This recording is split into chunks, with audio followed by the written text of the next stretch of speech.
Boys and girls, I have a story that I would like to read to you today with permission from Scholastic. One of the last times I read you a book, it was called Knuffle Bunny. This one is called Knuffle Bunny 2, so this is like the sequel to the first story. If you haven't heard that story, you might want to listen to that one before you hear this one. So this says A Case of Mistaken Identity, and it is by Willems.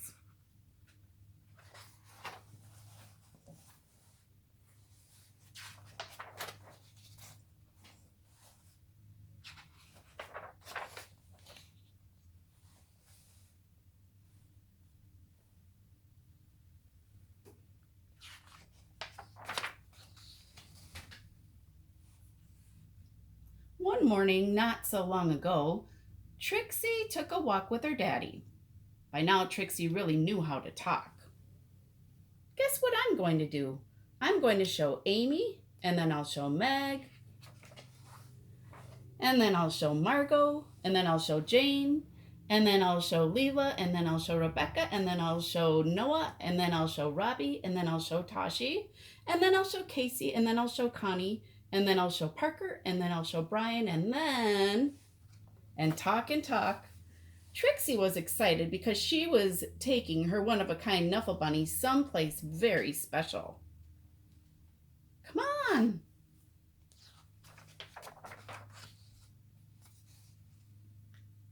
School.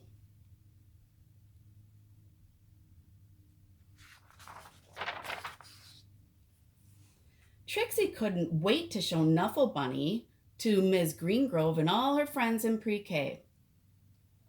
But just as her daddy kissed her goodbye, Trixie saw Sonia.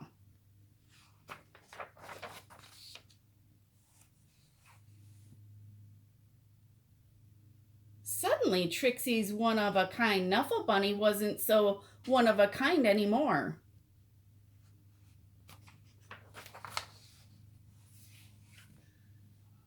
The morning did not go well. Knuffle, knuffle, Knuffle, Knuffle. The afternoon was worse.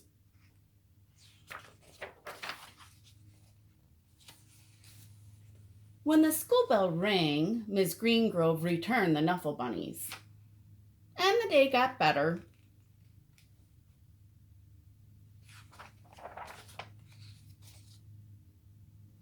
Then, before she knew it, it was time to go home. Trixie ate her dinner, devoured her dessert, brushed her teeth, and tried to escape the Mommy and Daddy robots from the planet Snurp. At 1:30 bedtime, Trixie was tucked in, ready for sleep.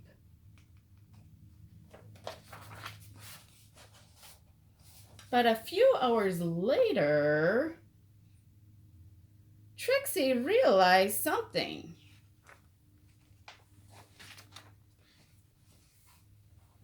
Trixie marched into her mommy and daddy's room and said, "That is not my bunny."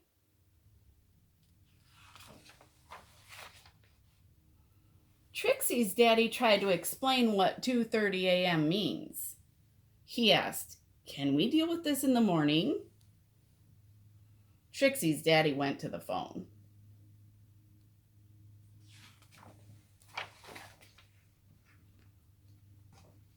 Before he even made it down the stairs, bring, the phone rang.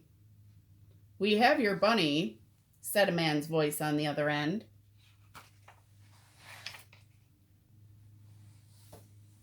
"We have yours," replied Trixie's daddy. Arrangements were made. Trixie and her daddy rushed across the neighborhood.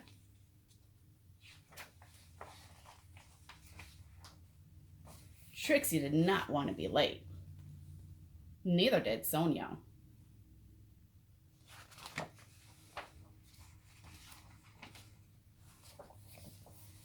There was an exchange, and the Knuffle Bunnies were back where they belonged.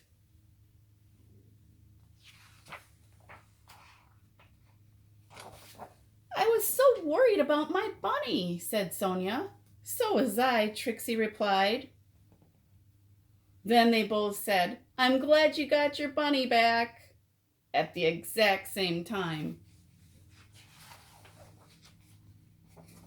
And that is how Trixie found her first best friend. The end.